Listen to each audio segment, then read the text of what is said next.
Picture this, it's 2007, you're standing outside a GameStop and you can't stop bouncing up and down with excitement, waiting to get your hands on the brand new Pokemon game that releases at midnight. Finally, the wait's over and the brand new Pokemon Pearl is in your hands. You get home and you dive into the adventure capturing Pokemon, battling the Elite Four, and ultimately become the champion. The memories of Sinnoh are etched into your heart forever. Years go by and with each new generation, your love for Pokemon only goes stronger. From Unova to Galar, you're there for every journey, and then you pick up Pokemon Shining Pearl, hoping to relive the magic of your childhood, but instead, you find it's the worst Pokemon game ever. What went wrong? Was Pokemon Shining Pearl really that bad? Well, we start off in our house in Twinleaf Town watching a show about the mysterious red Gyarados. This brings up one of my first complaints about the game, if you can call it that. I personally prefer the chibi art style over the other styles on the Switch, but it does make for some interesting angles that I'll show off later in the video. Anyways, we leave the house and we go meet up with our rival Cyrus. That won't get confusing later. And we head to Lake Verity. Once we get there, we see there is an old man and a girl talking about Pokemon or something, and as they leave, they forget their suitcase in the tall grass. I seem to remember my mom telling me something about how the tall grass can kill me. Oh well, it must not have been important. Let's take a look. Oh no, a group of Starly attack. The briefcase falls open and we have our choice of 3 starters. Turtwig, Piplup, and the correct choice, Chimchar. I might be a bit biased. Well, we choose Chimchar obviously and defeat the Starly. The girl comes back and we get one of those funny angles when the camera zooms in and she's mad at that we took the Pokemon out of the suitcase. Cyrus and I start heading back where we meet up with the old guy and find out he's this region's Pokemon professor. We find out the girl's name is Dawn and she tells us to stop by the lab later and they don't take the Pokemon back. The game then cuts to us the next day talking to our mom, explaining everything that happened the day before, and she gives us our running shoes. We head over to Sangem Town and bump into Cyrus as he is leaving the professor's lab. Dawn brings us inside and we talk to Professor Rowan about completing the Pokédex. Even though the zoom-in cutscene doesn't look great, I do appreciate that it's not static and it kind of moves around as the conversation's going on. Well, after talking to the professor, we have to run back to our house and get permission from our mom, and now we can finally start our grand adventure. We head back to Sangem Town and go past the town to meet up with Dawn, who teaches us how to catch a Pokemon and gives us our first Pokeballs. For my playthrough team, I wanted to play with a team that's similar to the team that I used in my first playthrough of Pokemon Diamond, so our team may be fairly stereotypical.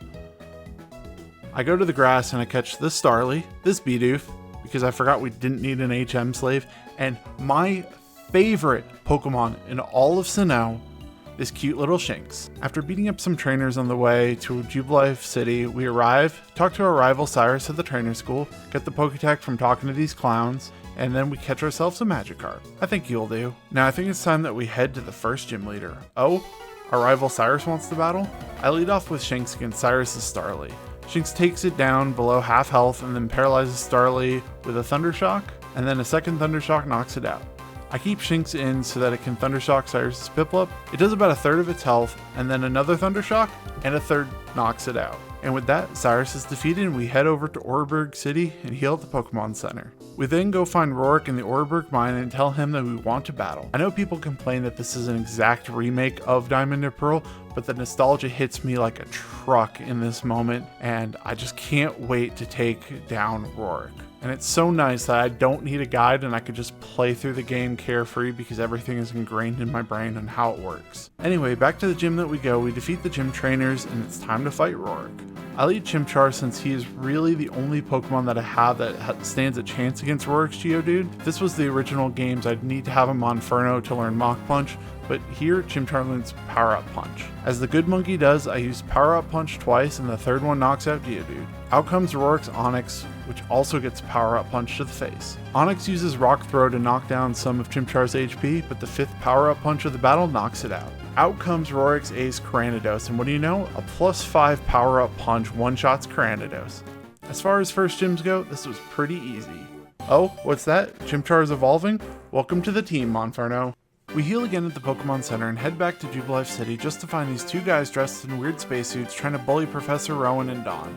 We agree to help Dawn defeat them and they're basically no match for us. On our way to Floroma Town, we go through the rugged path, and this is where I remember we don't actually need to teach Rock Smash to a Pokemon, so Bidoof, as cool as he is basically useless. Anyways, in Floroma Town, there's these two old people there that if you have save data from Let's Go, Pikachu and Eevee, or Sword and Shield, you can talk to them, and then depending on the game save data you have, you'll get a Mew and a Jirachi. It's pretty cool, and it's a great addition from the original games. After we leave Floroma Town, we get met by this girl who says that her dad was trapped in the Valley Windworks by this Team Galactic, and that we need to save them. So we go to the Valley Windworks, fight this grunt, and after we defeat the grunt, he cowers inside the Valley Windworks and says that we need a key to open the door.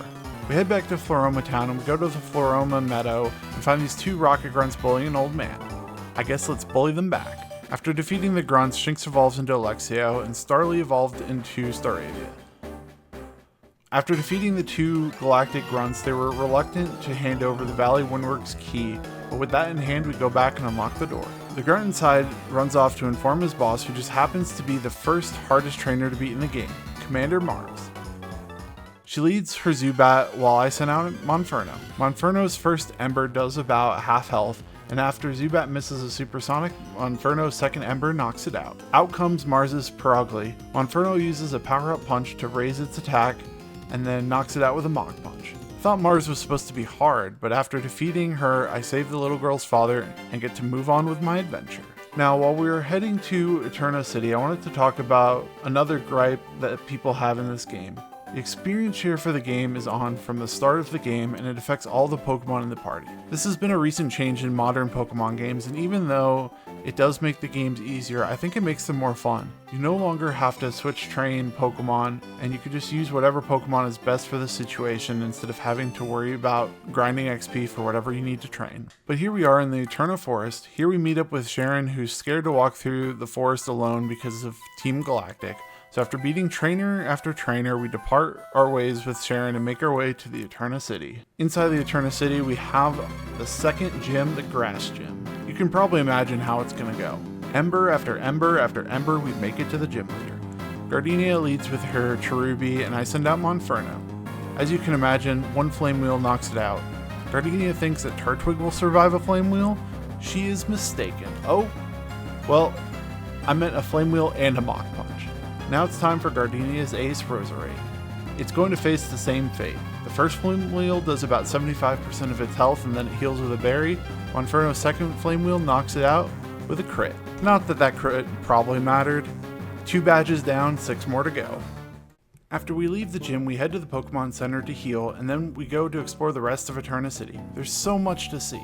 As we're running by the Galactic headquarters, we're stopped by this person who introduces herself as Cynthia and says she's just a regular trainer like us. Doubtful. She gives us the TM for cut, which allows us to get into the Galactic headquarters. After beating up some grunts, we meet Commander Jupiter, who kidnapped the bike shop owner of the town. We're gonna need him to sell us a bike so we can go down the bike path. She sends out her Zubat, which is just cat food for Luxio. At least I think he's a cat. One spark knocks him out. She then sends out her Skuntank and I send out Monferno. One power-up punch raises our attack. We use Flame Wheel again, Skuntank heals, and then we use Flame Wheel to knock it out. Super easy. With Commander Jupiter defeated, the bike shop owner is now free and we can follow him to our shop to get us a new to us bike. Before we go down the bike path, however, we need to stop by this one house to get ourselves an Explorer pack. This will allow us to go down to the Grand Undergrounds and explore the vastness that is the Undergrounds to Sinnoh. This feature has been updated since the original games, where you can still dig into the wall to get a bunch of different items, but there's also these different biomes and caves where you can catch a bunch of different Pokemon. I don't particularly like the Underground, but it is a great update from the original games. So let's head back up to the surface, go down the bike path, battling a couple trainers, and head to Mount Coronet. But before we stop in Mount Coronet, we get stopped by Dawn, and Dawn tells us to choose her left or right hand. We choose right, obviously, because right is correct, and she gives us the Verse Seeker. Verse Seeker will let us grind out money later if we need to rebattle trainers or something, but not really useful to us right now. So we go to Mount Coronet, and as we're going through, we come across this guy who stops us and starts talking about taking over the world or something. This is Galactic Boss Cyrus. Not to be confused with our rival Cyrus. But I mean, look at this guy's chibi figure. I mean, compare him to Cynthia. He looks cute and adorable, not angry and imposing like he should be being the Galactic Boss. Oh well, we'll talk about more about that later. So we make our way through Mount Coronet and get to Hearthstone City. where we follow this fisherman to the contest hall, and our mom is there visiting an old friend. That's kind of weird. Oh well, I don't really care about the contest, so let's go ahead, go to the gym, and it's locked. Awesome. I guess we're not going to fight the gym in Hearthstone City after all right now, so let's go ahead and make our way to Veilstone City, and our rival Cyrus catches up with us and decides he wants to battle. We start the battle and he leads with his Starly and I lead with Luxie. One spark knocks out the Starly. I keep in Luxio in against his Prinplup, and what do you know? One spark knocks it out. Rosalia is next, and for some reason I keep Luxio in to bite it. Not really sure why I did that. Well, after the second bite, it's knocked out. Cyrus ends with his Ponyta and I send in Magikarp. Well, let's see how this goes. I use Tackle and it does almost nothing. I switch into Staravia to do actual damage to it. Staravia does about 60% with Wing Attack, and the second one knocks out Ponyta, and that is the end of our rival.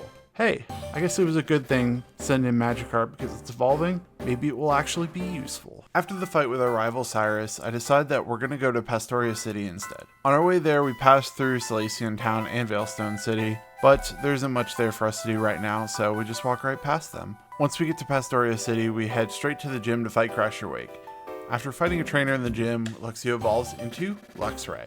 Speaking of Crasher Wake, since really isn't much between us and them, let's get straight to the fight. Crasher Wake leads Gyarados while I leave Luxray. Luxray tanks a Crunch and then one-shots Gyarados with a Spark. Crasher Wake then sends out Quagsire and I switch over to Staravia.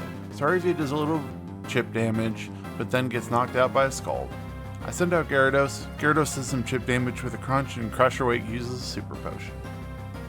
3 more crunches later, Gyarados knocks it out. Luxray comes back out to fight Crasher Wake's Floatzel. Floatzel tries to take out Luxray with an Ice Fang, but because Luxray is the best, it tanks the Ice Fang and knocks it out with a Spark. Okay, back to Veilstone City. I think we should take out Maylene as well and get another gym badge. She leads with Meditite and I lead with Staravia. One Aerial Ace from Staravia knocks out the Meditite. Maylene sends out Machoke, which also gets hit with an Aerial Ace, and retaliates with a Rock Throw that almost takes out Staravia. The second Aerial Ace takes out the Machoke though. Maylene then sends out her Ace Lucario, so I switch to Monferno to turn up the heat of the battle. Lucario uses Bulk Up to increase its attack, and I use Taunt. Lucario then decides to use a Drain Punch, but Monferno loves me, so it hangs on to Power Up Punch once. I then send in Gyarados to lower Lucario's attack with Intimidate. A Waterfall from Gyarados does about 1/3 damage, but Lucario's Drain Punch is so annoying. I just keep using Waterfall until Gyarados gets knocked out. I send out Staravia to lower its attack again, but that just acts as a quick heal for Lucario.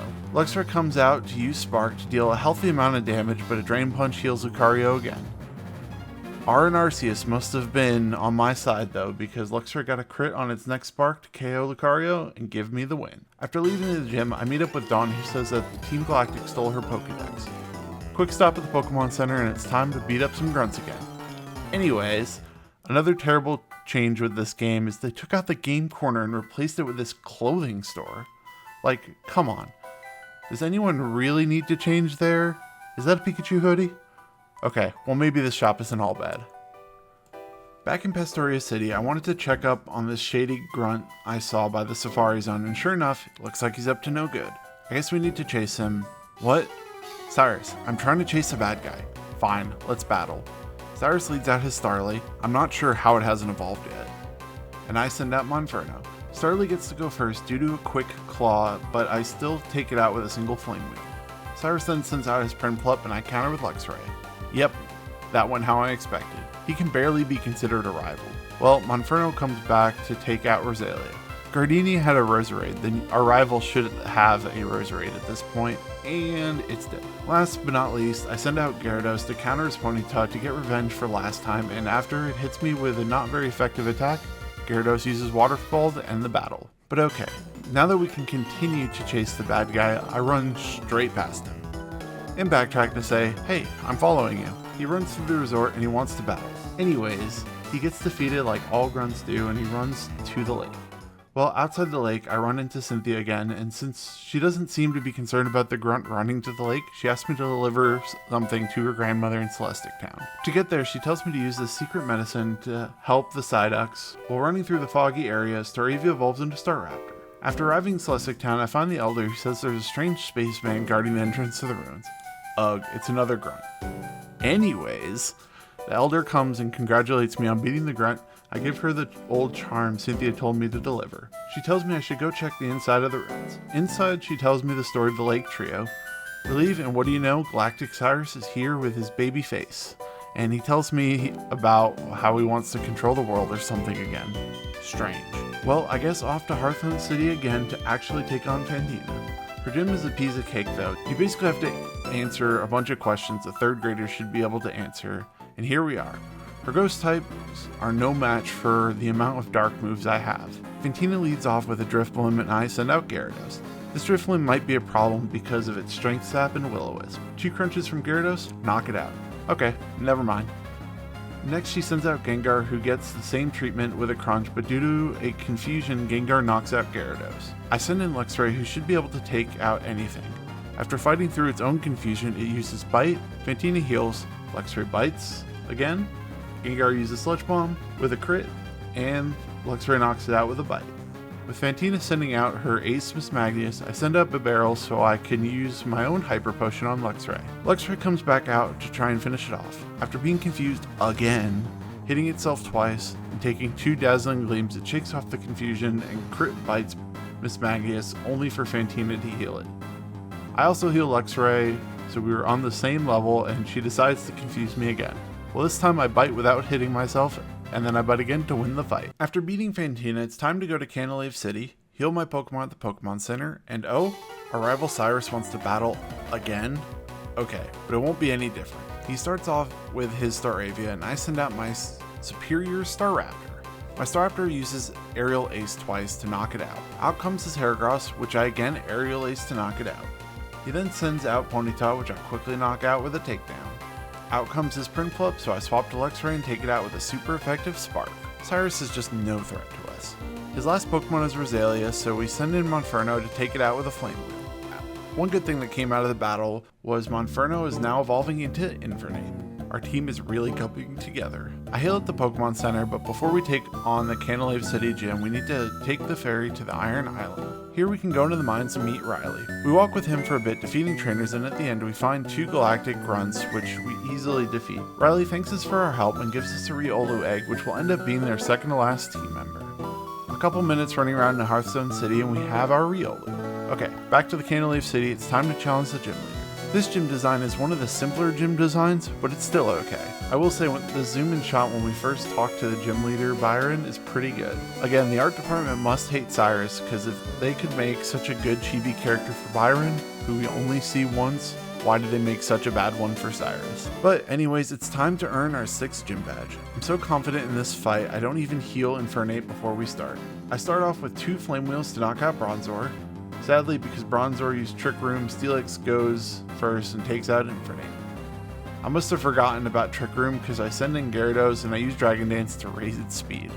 Whoops, well, that didn't work. So here comes Staraptor to close combat Steelix twice to knock it out. Byron sends out his Bastiodon and I switch into Bibarel to do some chip damage before it gets knocked out. Staraptor comes back to finish it off with a close combat. I don't think we will have any issues with anything before the Elite Four with this team. It's so good. I guess that's why it was a stereotypical team for these games. Anyways, after leaving the gym, we run into Cyrus again and he tells us that we need to head to the library to talk to Dawn and Professor Rowan. We meet with them on the 3rd floor and Professor Rowan starts telling us about the Lake Trio and how there's supposed to be one at each lake. After he finishes telling us the story, there's a loud explosion and we learn it came from Lake Valor. We all decide to split up. I head to Lake Valor, Cyrus goes to Lake Acuity, and Professor Rowan goes to Lake Verity. Upon arriving at Lake Valor, I see that Team Galactic has taken over the lake. After defeating some grunts that are standing guard, we enter in the lake cave and end up having to fight Commander Saturn.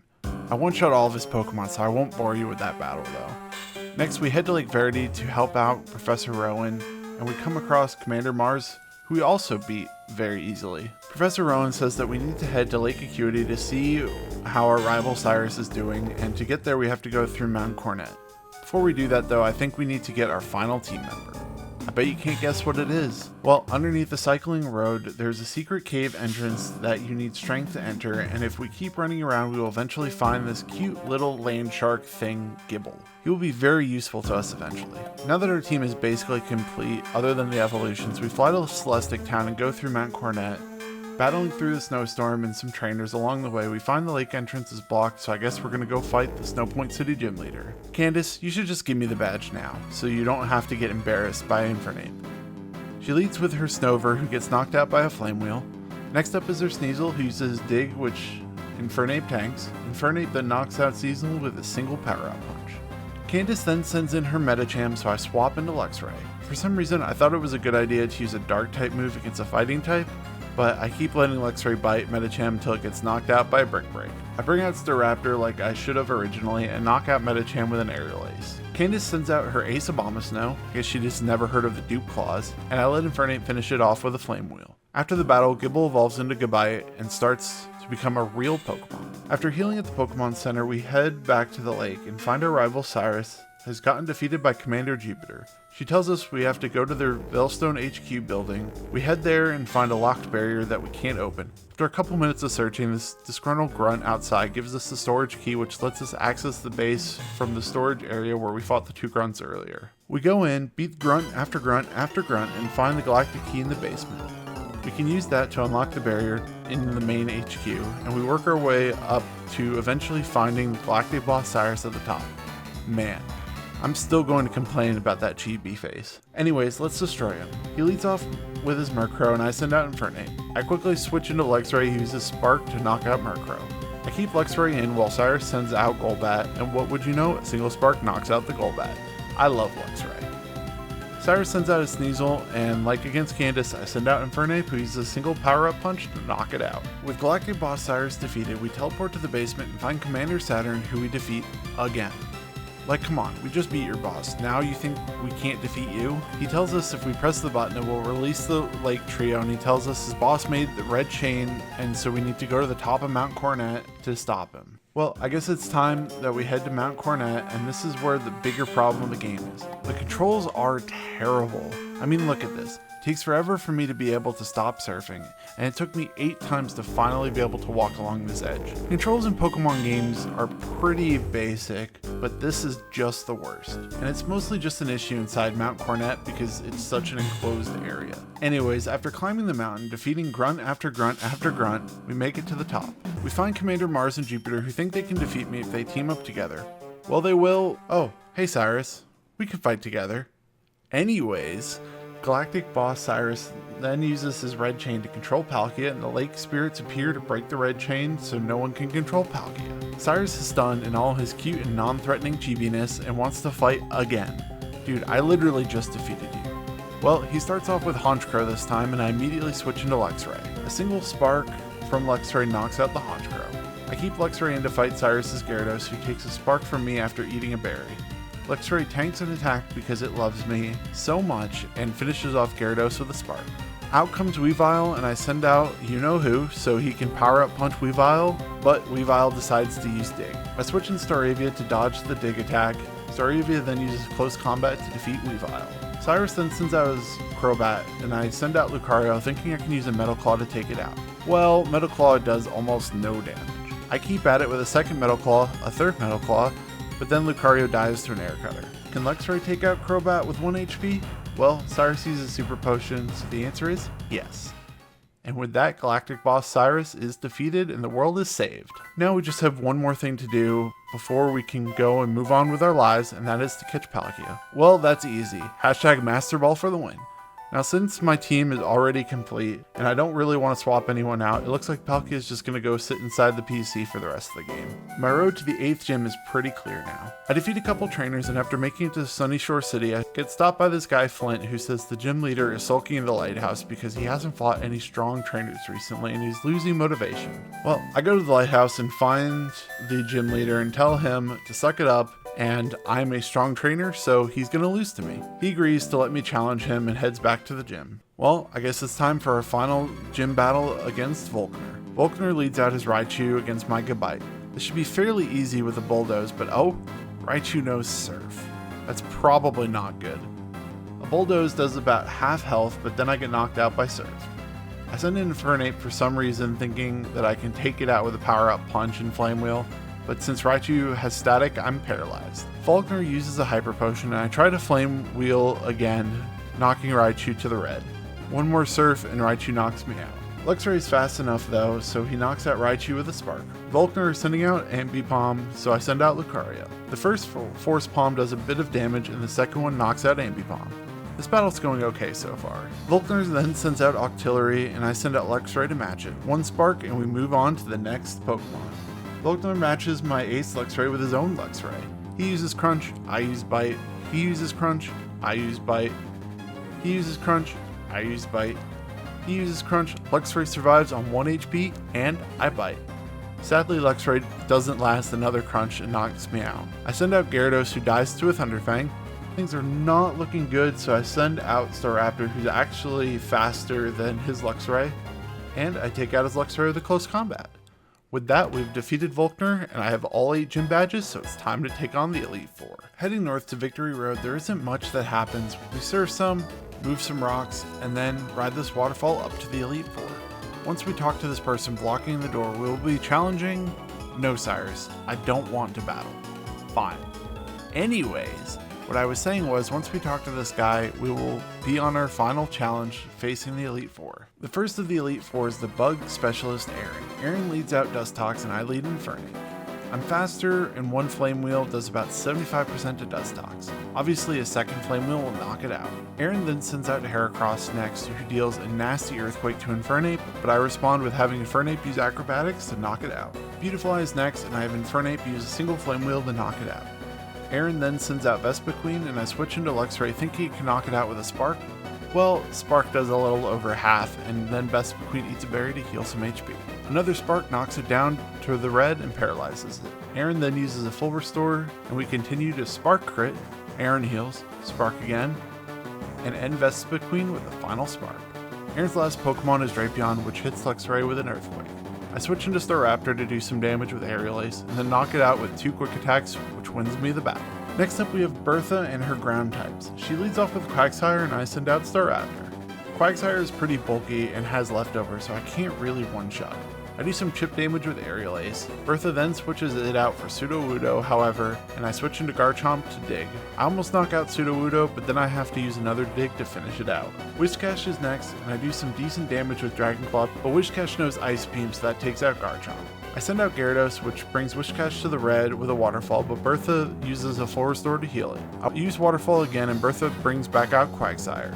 I then use Thrash until Gyarados gets confused, and this is when I learn that Quagsire knows Recover. We're gonna have to stall until we can force Quagsire to run out of PP for Recover. I take this time to use 6 Dragon Dances on Gyarados and knock Quagsire out with Thrash. Bertha then sends out Golem, and even though I am confused, I am able to take Golem down to 1 HP with Waterfall. Unfortunately, because of Sturdy leaving Golem at 1 HP, Golem knocks out Gyarados with a Stone Edge. I send out Staraptor to knock it out with a Quick Attack. Whiscash comes back out, and Staraptor knocks it out with a Brave Bird. Bertha's last Pokemon is Hippowdon. Staraptor uses Brave Bird to do some chip damage, then Hippowdon knocks it out with an Ice Fang. I send out Lucario to finish the fight, but Crunch doesn't KO. Hippowdon then knocks out Luxray with an Earthquake, so I then make the smart move and just Power Up Punch it with Infernape to win the battle. 2 Elite Four members down, 2 more to go. Next up, we have the 3rd Elite Four member, Clint. Clint is a fire type specialist, so he leads with Rapidash and I send out Garchomp. Our plan is simple. We're going to dig, and surprisingly, that doesn't KO Rapidash. Change of plans, I'm going to have Garchomp use Dragon Claw and then Dragon Claw again. Clint then decides to send out Lopunny, and I switch into Infernape. I use 1 Power Up Punch and then a close combat to knock it out. I bring back Infernape and send out Gyarados to fight Clint's Steelix. Waterfall does less damage than I expected, and Steelix would have knocked out Gyarados with a Thunderfang, but Gyarados loves me. With the power of friendship, Gyarados gets a crit Waterfall and is able to outspeed Steelix to KO it. I then swap in Luxray to take out Clint's Drifblim. Clint immediately swaps it out, however, for Infernape and hit Luxray with a close combat. Due to that defense drop, I'm able to knock it out with a single Spark. Clint only has Drifblim left, so I swap in Garchomp to finish it off. Garchomp crunches it for about half its HP, and we just keep crunching, and eventually we have to switch to Staravia because my attack got too low. Staravia then uses Aerial Ace, but this Drifbloom's Strength Sap is so annoying. I swap in Infernape, who gets hit by 2 Strength Saps, and then I swap in Lucario, who can maybe offset the attack drop with Swords Dance. I just need to keep using Swords Dance until Lucario can hit it with a Meteor Mash to knock it out. The last of the Elite Four is Lucian, who leads off with a Mr. Mime. I send out Lucario to use Meteor Mash to do about 75% to Mr. Mime. Lucario tanks the Psychic and then knocks out Mr. Mime with a second Meteor Mash. I then swap in Staraptor to face off against Lucian's Medicham. This goes about how you would expect, and with one Brave Bird knocks it out. Girafarig is next, and it's going to pair up against my Garchomp. Garchomp does about half its health with Crunch, and Girafarig sets up Trick Room. That doesn't help though, because one more Crunch from Garchomp knocks it out. Lucian then sends an Alakazam, and I decide to use Dig to avoid a Psychic, but to my surprise, when I do get hit by Psychic, Garchomp survives on 1 HP, and due to Trick Room, I attack first to KO Alakazam with Crunch. Infernape is up to KO Lucian's last Pokemon, Bronzong. Flame Wheel does a little more than half, but then Bronzong sets up a Trick Room again. Infernape dodges an Earthquake and then knocks it out with a Flame Wheel. All 4 of the Elite Four members are defeated. The only trainer we have left is Cynthia, and if I'm gonna be honest, Cynthia is the hardest trainer in all of the Pokemon games, and I basically had to use so many items that this battle would just be me saying, and I used a Revive, and Revive, and Revive, and a Hyper Potion. So instead of narrating the battle, I'm just gonna let it play in the background while we recap what I think about the game. All in all, I really do enjoy Brilliant Diamond and Shining Pearl for what they are. A faithful remake of the Gen 4 Diamond and Pearl games. Now, whenever I play these games, I do play with them with rose-colored glasses because Gen 4 was my first Pokemon game I've played that I actually knew what I was doing. I did start off playing Gen 1, but in 2007, I was 11 years old, and these were the first games that I actually could understand how Pokemon worked and all the mechanics and the different type matchups, so I have very fond memories of these games. Pokemon Diamond was the first game that I hit the 999 hour mark for playing the game, and I basically played it to completion and then some. These games do have their flaws, mainly the cringy art style and the controls, basically everything we've talked about so far. But if someone doesn't have access to the original Diamond and Pearl games, these games are great and you should buy them. Everybody should at least give them a try once, especially since they're the easiest way to get Mew and Jirachi currently, so why not? Let me know what you guys think about BDSP in the comments, and since you made it to the very end of the video, you must have liked it, so why not check out this video on screen?